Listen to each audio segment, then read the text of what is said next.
자, 오늘 말씀은 내게 오신 예수 그리스도라는 말씀으로 하나님께 저와 여러분 함께 응답받도록 하겠습니다. 세례 요한이 예수님의 예표의 가장 마지막에 있는 선지자예요. 그래서 우리가 본론에서 자꾸 나오겠지만 세례 요한의 살아있는 사람 중에서 세례 요한의 부모 엘리사벳과 스가랴가 그 성령으로 임신을 했다는 것은 인류 역사상 없는 일이잖아요. 성령으로 임신되어진 마리아를 가장 먼저 믿었어요. 물론 요셉도 믿었지만 요셉은 이제 천사가 알려주셔서 그런 거고, 세례 요한이 그 부모님이 임신할 수 없는 상태에서 나타난 그래서 그 하나님의 능력으로 임신할 수 없는 상태에서 임신이 되어서 세례 요한이 태어났기 때문에, 아니 이미 태중에 있을 때 6개월에 예수님, 세례 요한이 태중에 6개월에 있을 때 예수님이 나셨거든요. 그러니까 그 임신이 됐거든요. 그래서 이런 부분들이 있다 보니까 세례 요한인 예수님을 길을 예비한, 이사야 선지자가 말씀하셨죠. 그래서 주의 길을 예비한 선지자라고 볼 수 있습니다. 먼저 이제 우리가 크리스마스가 되면 이 트리를 만들잖아요. 이 트리가 이렇게 약간 의미가 있어요. 이렇게 아시는 분도 아시고 모르시는 분들이 많긴 한데, 이 트리도 그렇고 우리가 지난번에 이태원 참사 홀리데이 헐리윈도 마찬가지지만, 이게 사실은 그 북유럽의 약간 축제 문화예요, 이 트리가. 그런데 이 트리의 그 축제 문화에서 나온 이건 뭐냐면, 전쟁이 끝난 다음에 이렇게 승리를 했을 때에 이렇게 나무에다가 뭘 걸었냐면, 그 사람 컬트족이, 북유럽 그런 게르만 쪽 이런 쪽이 막 굉장히 야만스럽게 이렇게 하잖아요. 그래서 컬트족 이렇게 가면 그 적군의 그 머리를 이렇게 잘라서 이렇게 달아가지고 축제를 했었어요. 그게 이제 이렇게 된 거예요. 자, 이제 그럼 이제 뭐가 와요? 불신앙이 또 찾아옵니다. 근데 그런 의미였었어요. 그런데 그래서 이 얼마나 많은 머리가 달려있느냐가 이제 승리를 대표하는 거겠지. 그래갖고 그렇게 했었어요. 그런데 이 복음이 들어가면서 이게 왜 크리스마스 트리화 됐냐면, 물론 저한테 만약에 선택을 하라고 하면 우리가 선택하지 않았을 수도 있는데, 문화상 이렇게 흘러온 거죠. 지금 이 크리스마스 트리를 보시는 이게 트리하고 지금 맞아 떨어진 게 있겠죠. 이 성탄절하고 뭐냐면, 우리가 압제되어 있는 거예요. 영적인 압제. 그러니까 운명과 사주와 팔자와 이런 압제되어 있어, 속국되어져 있는 우리가 예수님이 나심으로 인해서 뭐예요? 창세기 3장 15절에 뭐라고 했어요? 그의 머리를 부신다고 했잖아요. 그죠? 사단의 머리를 부실 분이 나신 거예요. 그래서 그것을 표현하기 위해서 이 컬트족의 문화가 유입이 된 거죠. 그러니까 여러분이 이렇게 동그라는 거 어제 다이소에 갔더니 또 녹색이 또 생겼길래 제가 갖고 갔더니 이렇게 두서없이 붙이셨어요, 어떤 분이. 근데 이제 어쨌든 간에 이 동그란 이것은 사단의 머리를 예표하는 거예요. 우리가 복음 안에서 보면. 그쵸? 예를 들어서 우리가 불경도 우리나라 말로 말을 해요. 그런다고 해도 찬양도 우리나라 말로 해요. 그러면 불경을 우리나라 말을 하니까 우리가 우리 말을 쓰지 말자, 이럴 필요는 없잖아요. 그러니까 제가 말씀드리고 싶은 건, 그랬던 문화가 있었는데 이 트리가 사단의 머리를 깨신 예수 그리스도의 나심, 이걸 표현하기 위해서 트리가 나온 거예요. 세상은 트리는 뭐냐, 그거는 그냥 죽도 아니고 밥도 아니고 그건 의미도 없는 거예요. 근데 사실은 이런 얘기예요. 그래서 트리를 보면서 창세기 3장 15절을 떠올리시면 아주 인도를 잘 받으십니다. 사단의 머리를 깨신 예수 그리스도, 여자의 후손, 이분이 오심을 기억하는 겁니다. 온 세상이 크리스마스를 싫어하는 사람은 없어요, 거의. 그리고 크리스마스를 저기 한 사람도 없죠. 저는 세상 사람들이 교회를 욕을 하거나 혹은 교회에 대한 어떤 반감이 있는 것도 사실은 그 기대가 있기 때문이라고 생각을 해요. 세상 사람들이 선물을 나누고 또 케이크를 먹고 뭔가 업이 되어져 있어요. 나는 그게 정말 너무 신기한 거예요. 왜 업이 되어 있는지를 모르겠어요. 그러니까 예수님이 이 땅에 오셔서 우리의 모든 것을 자유케 하실 수 있는 티켓을 주셨어요. 그리스도라는 이름의 티켓이에요. 물론 어떤 사람은 그 티켓을 가지고 기차에 타기도 하고 타지 않기도 하고 타서 내렸다가 올라갔다 내려갔다 하기도 해요. 어쨌든 사단의 머리를 깰 수 있는, 내 운명을 뚫을 수 있는 그 키를 주셨어요. 치트키죠. 그러니까 이 세상에 있는 어떻게 해요? 정말 진짜 기쁨이 있는 거예요. 진짜 축제가 있는 거죠. 축제할 수밖에 없고 축하할 수밖에 없는 거예요. 그런데 옛말에 이런 말 있잖아요. 밤새도록 울고 나서 장례식장 가서 밤새도록 울고 나서 누구 죽었냐고 물어본다고. 그러니까 누가 죽었는지 누가 살았는지 그런 것도 모르고 그냥 본질은 없어지고 축하만 남은 거죠. 그러나 그것도 나쁘지는 않다고 생각을 합니다만, 네, 그렇습니다. 요즘 제가 서로를 보면 말씀에서 내게 오신 예수 그리스도예요. 우리가 세상에 뭐 축하를 하고 트리를 만들고 선물을 교환하고 하지만 우리가 내게 오신 그리스도가 아니면 어렵다는 거예요. 오늘 집사님 기도하시면서 우리의 달란트, 하늘로부터 우리의 달란트가 세상을 정복하게 해달라는 완전 그런 말씀인데 이게 약간 갭이 있는 거예요. 6월절에 어린 양의 피를 조금 발랐으나 많이 발랐으나 옆에 거 갖다 빌려다가 발랐으나 똑같이 구원받아요. 우리가 그리스도를 전적으로 믿으나 그런 것 같기도 하고 맞는 것 같은데 하고 미심쩍으면서 믿으나 정말 진심으로 그리스도를 영접하면 우리는 다 구원을 받아요. 그러니까 이 구원 안에는 사실은 양의 개념이 없어요. 예수가 그리스도가 진짜 믿어지고 내 인생의 주인이 되길 바라는 마음이 조금이라도 있으면 구원을 받는 거죠. 그런데 응답은 달라요. 우리의 광야의 삶은 다른 거예요. 구원받고 애굽 땅을 떠났어요. 그런데 광야라고 하는 인생 속에서 자꾸 응답받는 길을 돌아서는 거예요. 제가 하늘이 내린 길치거든요. 내비게이션이 없었으면 저는 어느 구석이 어떻게 있을지 몰라요. 근데 제가 처음으로 전주에서 논산을 가는데 35km더라고요. 나중에 보니까 그걸 차 이렇게 넣어 게이지 보니까 105km를 갔어요. 105km. 다 가서 다시 오고 이렇게 간 거죠. 막 응답도 마찬가지예요. 우리가 구원의 그리스도라고 하는 그 치트키를 받았는데 응답은 그 완벽함에 이르지 못하는 거죠. 오늘 여러분과 제게 더욱더 깊이 스며드는 우리에게 오신 그리스도. 남에게 오면 소용없어요. 그 사람의 응답받는 게 우리가 잠깐 믿음의 그런 자극은 되겠지만 무슨 의미가 있어요? 내게 오신 예수 그리스도예요. 자, 이 내게 오신 예수 그리스도가 어떤 또 의미가 있냐면 여러분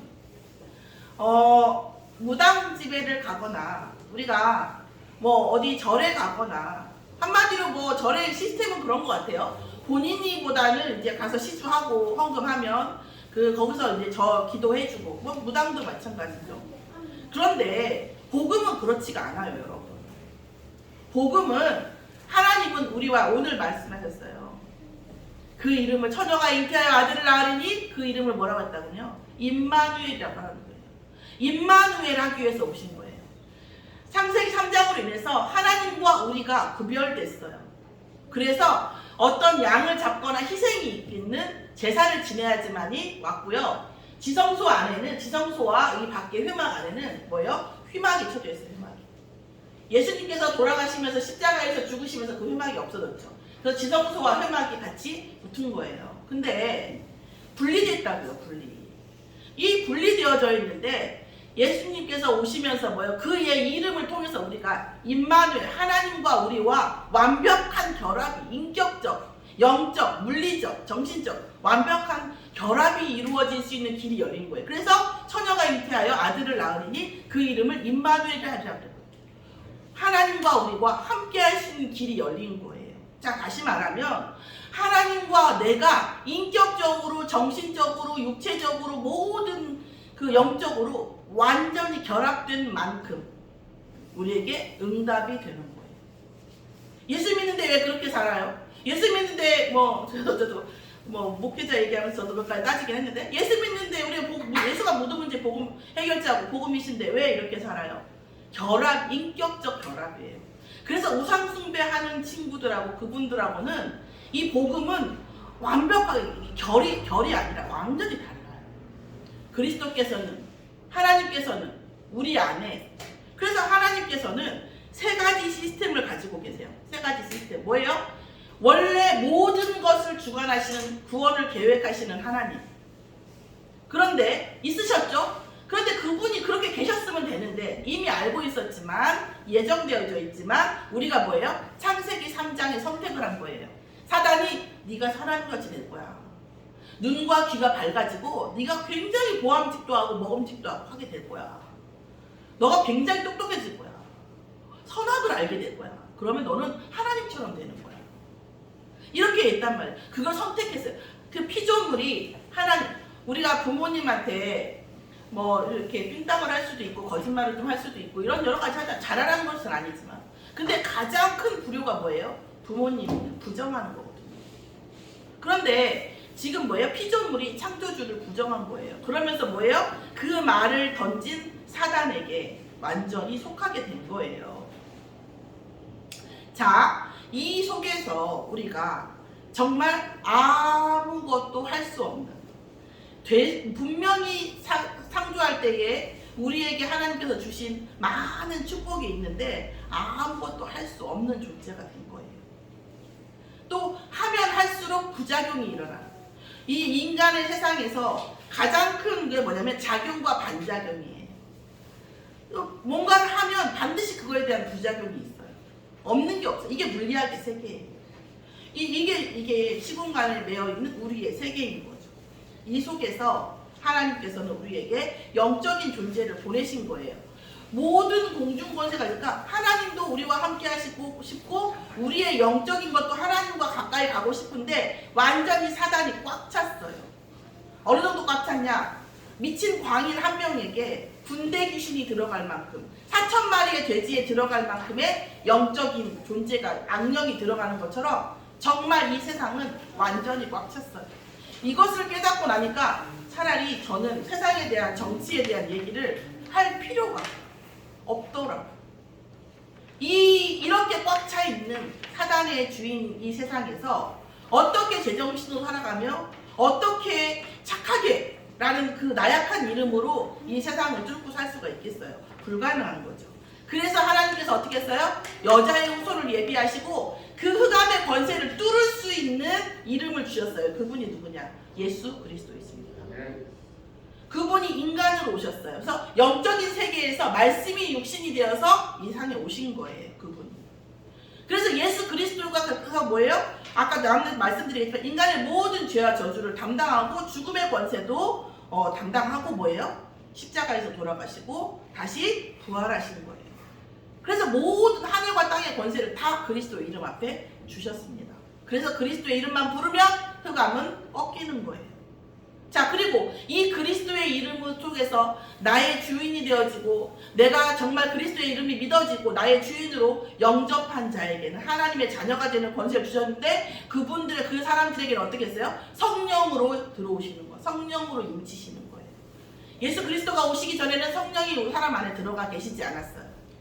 어느 정도 계시냐면 내가 나가라고 해도 그 다음부터는 못 나가는 거예요. 성령이 한번 들어오시면 그리스도의 이름이 오시기 전에는 성령이 들어왔다 나갔다 하나님의 필요에 따라서 왔다 갔다 했는데 예수님께서 이 땅에 오시고 돌아가시고 부활하시고 승천하신 다음에 성령이 오신 다음에 마가다락방 이후에는 그리스도를 영접한 자에게는 성령이 오시는데 절대 나가지 않으십니다. 한 번 인치신 것을 바꿀 자가 없어요. 그리스도라고 하는 분, 예수가 그리스도라고 하는 분 때문에 이렇게 영적인 구원의 역사, 이 세상이 완전히 바뀐 거예요. 그래서 말씀 속에 나온다니까요. 계속 예수님 말씀하셨죠. 내가 가고 성령이 오면 나도 못하는 일들을 너희가 할 것이고 너희들이 볼 거라고 하셨거든요. 성령 때문이에요. 그래서 하나님께서 우리에게 응답을 주시면 그 응답을 드리는 것도 내려오는 것도 공중권세에 뚫어야 돼요. 뭘로 뚫어야 돼요? 예수 그리스도의 이름으로 뚫어야 돼요. 공중권세에 누가 있기 때문에? 흑암이 있기 때문에. 자, 그런데 뭐예요? 그리스도를 주인으로 영접한 자에게는 성령이 있어요. 그래서 그 말씀이 성취되어져요. 응답이 성취되어지는 이게 성삼위 하나님의 시스템입니다. 성삼위 하나님의 이 완벽한 시스템이 완성된 것이 뭐예요? 우리가 그리스도가 이 땅에 오신 거예요. 크리스마스가 예수님의 생일입니까? 생일은 아니에요. 생일은 아니에요. 신학적 말씀. 그러나 뭐예요? 크리스마스가 굉장히 우상숭배 아까 말했듯이 그런 거라서 그 초대교회 그 중세교회 쪽에서 뭐야 종교개혁하면서 크리스마스를 만들어버린 걸 기념을 한 거죠. 하나님을 믿는 날로 예수님 오신 날 기념하는 날로 우리가 그 환갑 같은 것도 다 그 날짜에 안 할 수도 있잖아요. 오신 날로 기념하는 거예요. 그래서 크리스마스를 하는 거예요. 이 주일날 이 안식일도 사실은 안식일은 이 하나님이 말씀하신 안식일은 토요일이 맞아요. 제가 말씀드려요. 토요일이 맞아요. 안식교가 말하는 그 말이 맞아요. 그런데 그 안식일은 예수님 오시기 전에 그 안식일이에요. 그러면 이 주일은 뭐냐면 맞아요. 로마가 그 제우스 신에게 제사 지내던 로마 복음화 되어지기 전에 제사 지내던 날이 맞아요. 그런데 왜 이 날 하나님께 예배드렸어요? 안식 후 첫날 예수님이 부활하셨어요. 안식 후 첫날 예수 그리스도께서 십자가에서 돌아가시고 부활하신 것과 그렇지 않은 것과는 완전히 다른 개념이에요. 안식 후 첫날 어떻게 했다고요? 부활하신 그 부활하신 그날에 우리가 주일로 하고 예배를 드리는 거예요.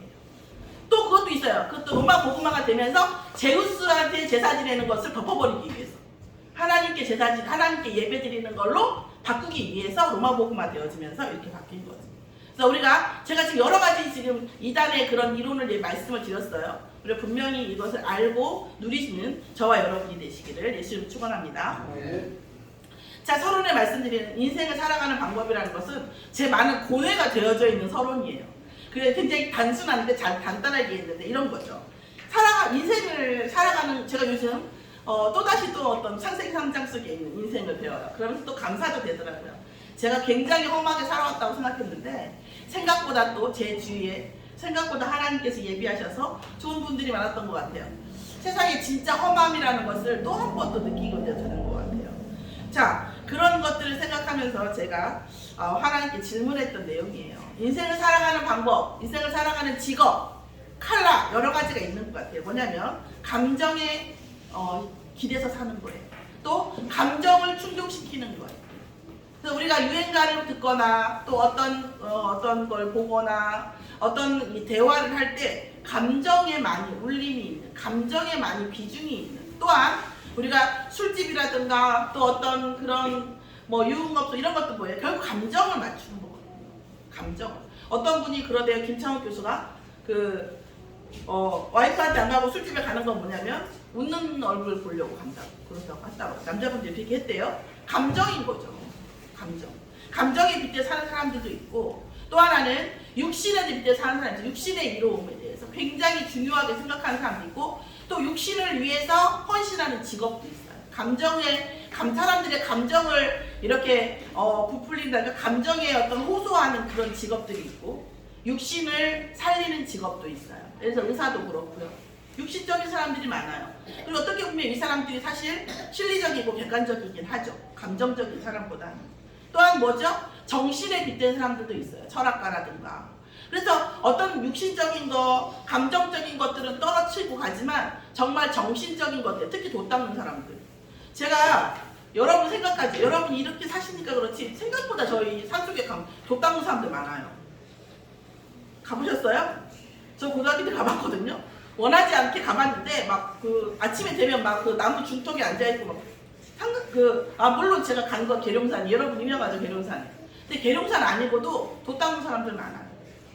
그게 뭐예요? 육신의 이런 어떤 편안함과 어떤 감정적인 그런 것을 떠나서 정신적인 어떤 도를 닦고 싶어 하는 거예요.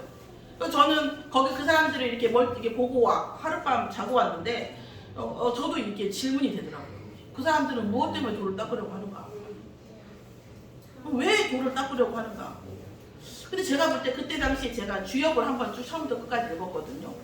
그러니까 제가 볼 때는 너무 언젠가도 말씀드렸죠. 너무 짜고 치는 고스톱이에요. 너무 짜임새가 딱 맞춰져 있어요. 그럼 내가 볼 때는 이게 영적인 세계를 다 말하는 것 같지가 않아요. 이 정도 주역책 한 권에 모든 우주 삼라만상을 다 넣는다고? 그렇게 되지는 않을 것 같아요. 그래서 어쨌든 그런데 제가 볼 때는 그때는 예수 믿지도 않았는데 내려오면서 별나 답이 없는 것 같은데 저렇게 돌을 닦네 이러면서 들어왔어요. 답이 없는 것 같은데 저러고 있나 이런 생각을 했어요. 그러면서 뭐 하여튼 그런 부분들이 있었습니다. 그런 인생을 살아가는 방법 중에서 여러 가지 우리가 그래서 제가 이런 부분들이 이렇게 답이 나면서 이런 약간 정리가 좀 되더라고요. 그리고 제 안에서도 그런 우리 다 이런 부분이 다 있긴 하죠. 어느 쪽에 보느냐. 나는 과연 어떤 부분을 잘라내야 되는가. 내 감정이나 내가 육신에 대한 어떤 매여있는 것들, 내가 이 정신적인 어떤 부분에 대해 의로운 것에 또 매여있는 명분에 매여있는 나 자신, 이것이 그리스도 안에서 정말 무너지기를. 그래서 오늘 내게 오신 예수 그리스도가 정말 그리스도 안에 있는 거. 정말 사실은 그렇잖아요. 뭐 옷이 필요하다, 돈이 옷이 필요하다, 차가 필요하다, 집이 필요하다. 그럼 뭐에 결국은 돈이 필요한 거잖아요. 돈으로 다 해결할 수 있는 거잖아요. 그런 것처럼 사실은 저 감정적인 거, 육신적인 거, 정신 모든 것들이 사실은 뭐예요? 영적인 거에 대해서 나온다는 거예요. 어제 그제 우리 유주가 저희 집에서 거의 저도 오늘 아침에 거의 10,000개의 그 바늘에 찔리는 느낌이더라고요. 이렇게 여러분 몸살이나 감기 세게 오면 그렇잖아요. 막 확 찔리는 느낌이 나요. 10,000개의 바늘이 찔리는 것 같아요. 와 어제 그제 진짜 정말 영화에서 나오는 영적 싸움을 했어요. 진짜 제가 그렇게 이렇게 영적인 사람이 아니거든요. 영적인데 진짜 이게 유주주의에 있는 과거, 현재, 미래에 대한 영적인 게 다 오더라고요. 이게 다 하고 난리가 났었어요. 이틀 동안. 오늘 이렇게 오면서 그런데 뭐예요? 그러니까 이제 영적인 것들이 보여지고 나니까 정말로 이 영적인 것이 드러나더라고요. 나도 이럴 줄 몰랐어요. 제가 이런 말 하게 될 줄 몰랐어요. 제 이공기잖아요, 제가. 저 증명되지 않는 것, 증거되지 않는 것에 제가 이렇게 하는 사람이 아니에요. 근데 모든 것은 결국은 영적인 거에서 나오는 거예요. 저 사람이 이상한 말을 해요? 이상한 행동을 해요? 모든 것이 그래요. 나가 내 맘대로 안 돼요? 내 속에 있는 내 어떤 감정과 달라, 이게 다 영적인 거에서 오는 거예요. 더 솔직히 더 말씀드리면 영적인 존재가 주는 거예요. 영적인 존재가. 왜 내가 그리스도가 예수가 그리스도 돼야 되는가? 뭐 내게 응답 하나 던져주고 아니고 뭐 유주가 그런 말 하더라고요. 하나님이 눈을 던졌어? 이렇게 많이 던졌어? 왜 던졌어? 이렇게 얘기하는데 우리에게 영적인 부분이 있는 거예요. 그리스도라고 하는 이분은 내게 응답 하나 주고 나에게 이런 분이 아니에요. 그리고 영적인 이 존재는 왔다 갔다 하는 존재가 아니라 늘 우리 옆에 늘 우리와 함께 있어요. 그래서 우리가 늘 24시 우리가 나의 24시 늘 24시 그리스도가 누려지지 않으면 걔네들은 그냥 오는 거예요. 자, 이 부분이 고백이 되어지고 납득이 되어지면서 이런 나에게 이런 세상을 살아가고 있는 우리에게 오신 예수 그리스도가 인격적으로 믿어지는 은혜가 있기를 예수의 이름으로 축원합니다. 이것에 대한 세례 요한이 말을 한 거예요. 자, 별 아니지만 사실 요한에서 보면 회개하라 뭐라고 했어요? 세례 요한이 얘기했죠. 유대 광야에서 전파해 말하되 회개하라 천국이 가까이 왔느니라 하였으니 이 말에 모든 게 들어있는 거예요. 창세기 3장도 들어있고 다 들어있죠.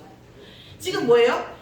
이제까지 천국과 우리의 삶이 분리되어져 있고 우리의 삶은 사단에게 유린되어져 있는 삶인데 천국이 그리스도가 오심으로 인해서 하나님 나라가 우리의 삶에 임해진다는 거예요. 천국이 뭡니까? 죽어서 가는 천국도 있겠지만 하나님 나라의 배경이 나와 함께 있게 되었다는 거예요. 그러면서 뭐예요? 회개하라. 뭘 회개합니까? 그리스도 복음 안에 있지 못한 것, 그리스도 바라보지 않은 것을 회개하라는 거예요. 예수님이 오시니까 하나님의 아들이 오시기 때문에 이제 그분이 오셔서 언약을 성취하면 그분의 이름만 부르면 천국이 임하는 거예요. 그러면 그분의 이름에 따라서 천국이 왔다 갔다 하는 거예요. 자, 오늘 그래서 이 세례 요한을 예비하시면서 하나님께서 뭐예요? 첫 번째 불임에서 탄생하게 하셨고 아까 말씀하셨죠. 태중 6개월에 예수님을 만났어요. 누가복음 1장 5절에서 56절 말씀 보면 알죠. 그래서 태중에서 마리아가 잉태되었다고 얘기했을 때에 태중에서 세례 요한이 뛰놀았다고 했어요. 뛰놀았다. 그리고 마지막 선지자죠. 예수의 길을 예비한 마지막 선지자인데 이 시대 전 지구상의 마지막 선지자가 세례 요한이요. 제일 중요한 건 뭐라고요? 뭐냐면 현실적으로 마리아가 성령으로 임신을 했대요. 누가 믿어주겠어요? 누가 믿어주겠어요? 돌맞기 딱 맞죠. 그렇기 때문에 하나님 아시기 때문에 뭐예요? 세례 요한을 경수가 끊어진 스가랴와, 그래서 오직하면 그 세례 요한의 아버지가 못 믿었잖아요. 못 믿어서 내가 너에게 경수가 끊어진 아내에게 아들을 줄 것이다. 그러니까 스가랴 못 믿었잖아요. 그러니까 뭐 했어요? 입을 막았어요. 덩어리를 만들었어요. 세례 요한 나올 때까지. 그 정도로 불가능한 일이라는 거예요. 상식적이고 객관적인 사람 누가 믿겠어요? 안 믿죠. 그런데 그럼 뭐라고 하겠어요? 근데 그런 징조를 하신 이유가 뭐예요? 분명히 자기 와이프가 난 데 가서 애 낳았다고 할까봐 그러겠죠. 그러니까 그런 징조를 준 거예요. 왜 입을 막았어요? 말해봤자 어차피 불신앙의 말이니까 말을 못하게 한 거예요. 그런 와중에 세례 요한이 나왔습니다. 그러니까 임신할 수 없는 상황에 하나님께 성령으로 임신시킨 것을 믿을 수밖에 없는 근거로, 예시로, 마지막 예표로 나온 게 세례 요한이에요. 물론 예표 아시죠? 그 이삭도 모세 100세에 나왔고, 이삭 자신도 아이가 경수가 끊어진 단계에서 나와서 아이를 가졌어요. 이게 왜 그렇습니까? 성령으로 잉태하시는 예수 그리스도를 예표하는 거예요. 그 마지막 예표가 세례 요한입니다. 여러분, 제가 상당히 증거를 저도 좋아하거든요. 저도 신학교 다닐 때 증거 중심으로 성경을 많이 봤어요. 하나님께서요, 증거를 넘치도록 주셨습니다. 사실 넘치도록 주셨어요. 못 보는 것 뿐이지. 모르고 믿으면 더 좋다고 말씀도 하셨고, 그렇게 하지만 하나님께서는 반드시 증거를 주십니다. 말씀 속에 있었죠. 그래서 우리가 사도신경 할 때 성령으로 잉태하사 마리아에게 성령으로 잉태하셨다고 했잖아요. 그 말씀을 증거하는 예표가 세례 요한이에요. 제일 중요한 건 그거 아닙니까? 성령으로 잉태하지 않았다면 여자의 후손이 아니고 모든 게 무너지잖아요. 성령으로 잉태하셨다는 마지막 증거를 보여주는 것이 세례 요한이에요. 자, 그럼 예수 그리스도는 어떤 분입니까? 하나님과 본체이시면서 분체이십니다. 여러분, 어떤 돌에서 원적외선이나 이런 것이 아시죠? 그 돌을 열가면 원적외선이 나와요. 그 원적외선이 나온다고 해서 그 안에 있는 원적외선이 줄어드는 게 아니에요. 그런 물질체가 있어요. 나와도 줄어들지 않는 그 에너지. 이해되시죠? 이게 그러니까 본체와 분체라고 하는 이것을 물리학적으로 시공간의 얽매인 상태에서 하시면 안 돼요. 자, 그러면 어떻게 그럼 무조건 믿으란 말입니까? 아니요. 하나님께 믿게 해달라고 증거를 달라고 기도하세요. 그러면 반드시 믿어질 수밖에 없는 어떤 사건과 어떤 지혜와 지식을 분명히 주십니다.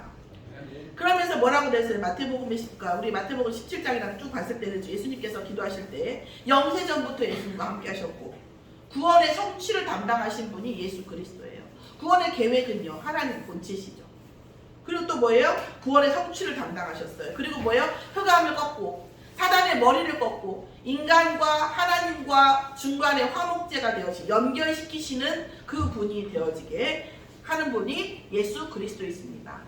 그 이름으로 모든 흑암이 꺾이고 말씀이 성취되는 성령의 역사. 그러니까 성령이 우리 안에 계시기 때문에 말씀을 붙잡았을 때 그 말씀이 우리 안에 역사하는 거예요.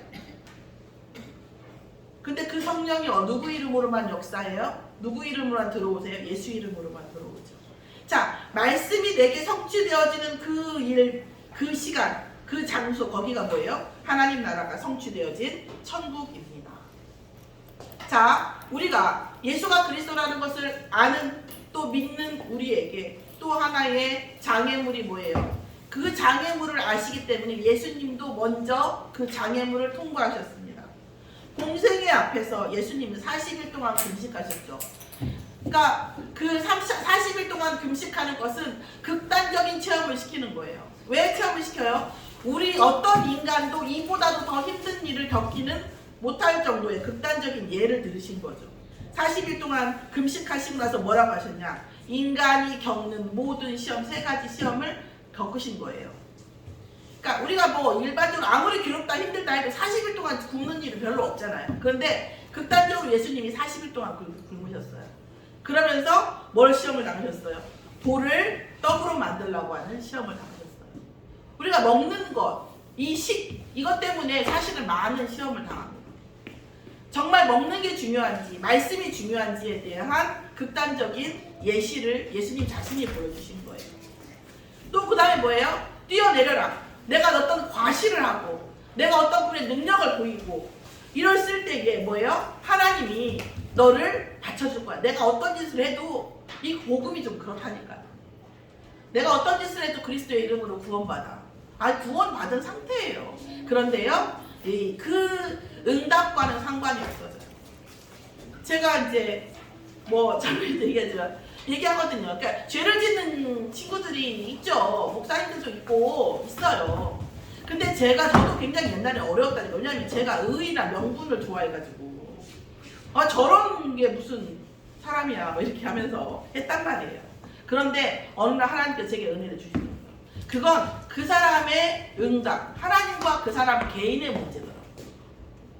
내가 하나님께 응답받는 것은 나와 하나님과의 단독적인 문제더라고요. 다시 말하면 우리가 어떤 죄 앞에 하나님을 무시하고 혹은 하나님이 다 하실 거야, 하나님이 다 봐줄 거야 이렇게 얘기하는 이 자체는 응답하고는 관련이 있다는 거죠. 하나님을 시험하지 마요. 하나님 안에 있는 거예요. 자, 그런 다음에 뭐예요? 세 번째 뭐라고 했냐면 마귀를 경배, 세상 물욕과 세상에 경배하라는 거예요.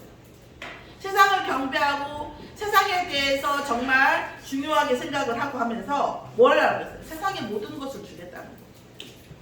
사실은 우리가 3단체 메시지, 하나님 그리스도 부정하고 영적인 거 부정하고 육신적으로 그리스도 3단체의 메시지가 있어요. 이 메시지에 대해서 수긍을 하면, 그래서 전적으로 영화나 드라마나 어떤 음악이나에 3단체 메시지가 다 들어있습니다. 그것에 대해서 수긍을 하면 어떻게 되죠? 세상의 그 경제와 모든 것을 잡죠. 그래서 예를 들어 옛날에 문화 해석하고 이런 분들 보면 우리가 그 BTS도 있었고요. 그 다른 가수들 이런 사람들 보면 사단의 그런 어떤 동상을 놓고 거기에 무릎을 꿇고 거기에 경배하는 것들을 보여줘요. 왠지 아십니까? 3단체한테 사인을 보내는 거예요. 나에게 권능을 달라. 내가 너희들한테 충성하겠다. 이런 부분들. 그래서 결국 거기에서 오면 여러분, 제가 짧게 얘기하니까 이해를 못하시지만 그 부분에 대해서 책을 읽고 그 부분에 대해서 자료를 보시면 알게 되세요. 세상은 세상에 대해서, 사단에 대해서 경배하면 세상의 발 아래에 있게 돼요. 자, 그러나 뭐예요? 예수님께서 오직 하나님만 경배하라고 해요. 결국은 사단은 인간을 흥하게 할 생각이 전혀 없어요. 사단은 결국 인간을 망하게 하는 거예요. 여러분 어떤 드라마, 옛날에 그 드라마를 보면 사단에게 악인이 쓰임받아요. 그리고 쓰임 당하고 나면 자기도 죽어요.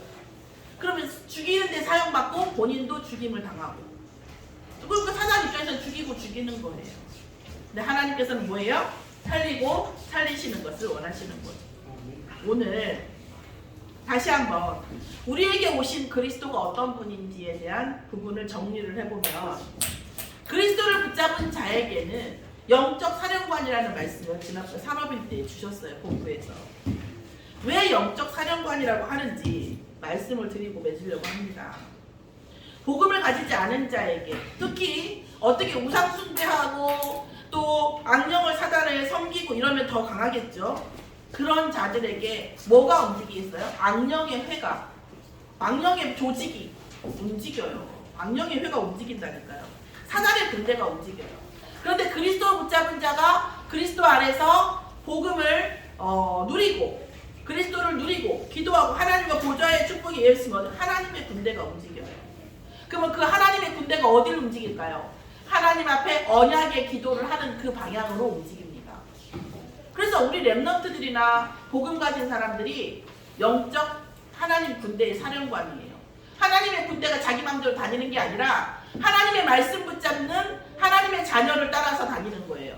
그리고 그 방향을 향해서, 그 응답을 향해서 움직이는 게 하나님의 군대예요. 그쵸? 자, 그 시편에 보면, 갑자기 생각이 안 나는데, 시편에 보면 있습니다. 말씀을 성취하는 너희 천사여, 말씀의 심부름한 너희 천군이여, 이렇게 나오거든요.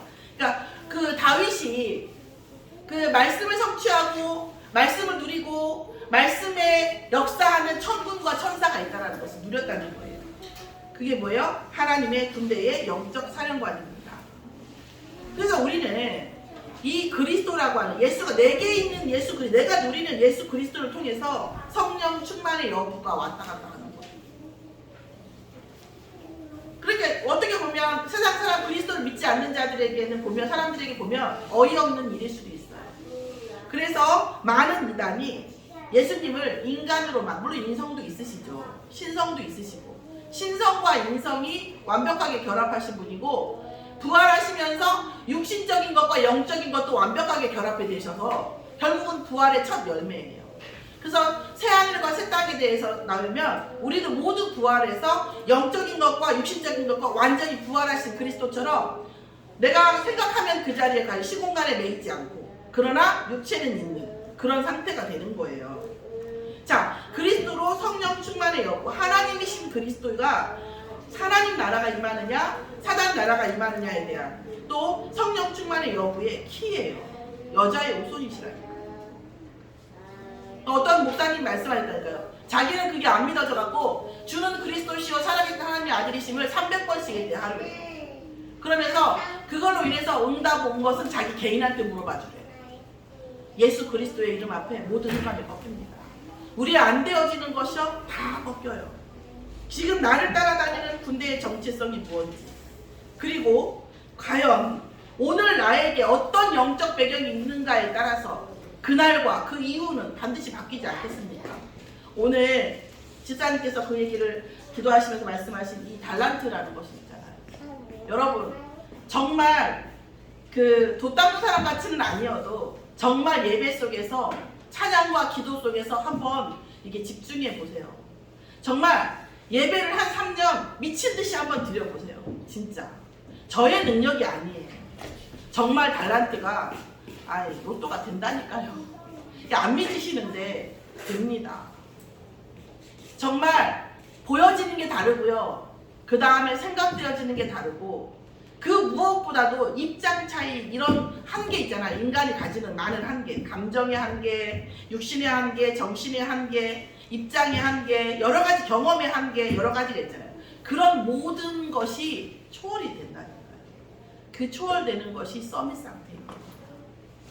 그게 언제 이루어진다고요? 혼자 집에서 기도한다고 이루어지지 않아요. 말씀 속에서, 찬양 속에서, 예배 속에서.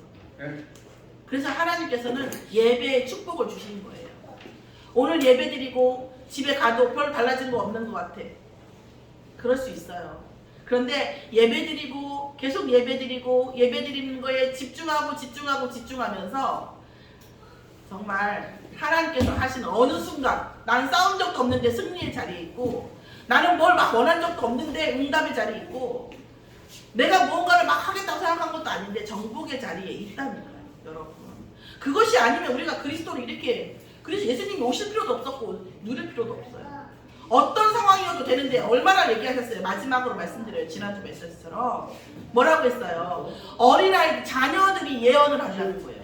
자, 우리 어린 친구들이 제일 모르는 게 뭐예요? 앞날을 생각하지 않아요. 그런데 예언을 한대요. 그러면서 뭐라고 했어요? 젊은이들은 환상을 본대요. 젊은이들은 항상 보이는 것 중심으로 살거든요. 근데 환상을 본대요. 또 뭐라고 했어요? 노인한테 무슨 꿈이 있어요? 살 날이 얼마나 남았다고. 노인이 꿈을 꾸게 되더래요. 그게 성령 충만의 응답이고 예배의 축복입니다.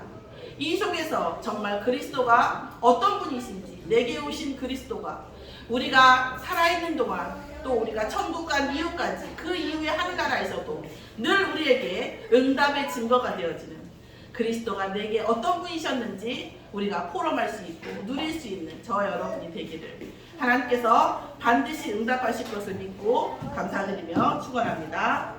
마치겠습니다.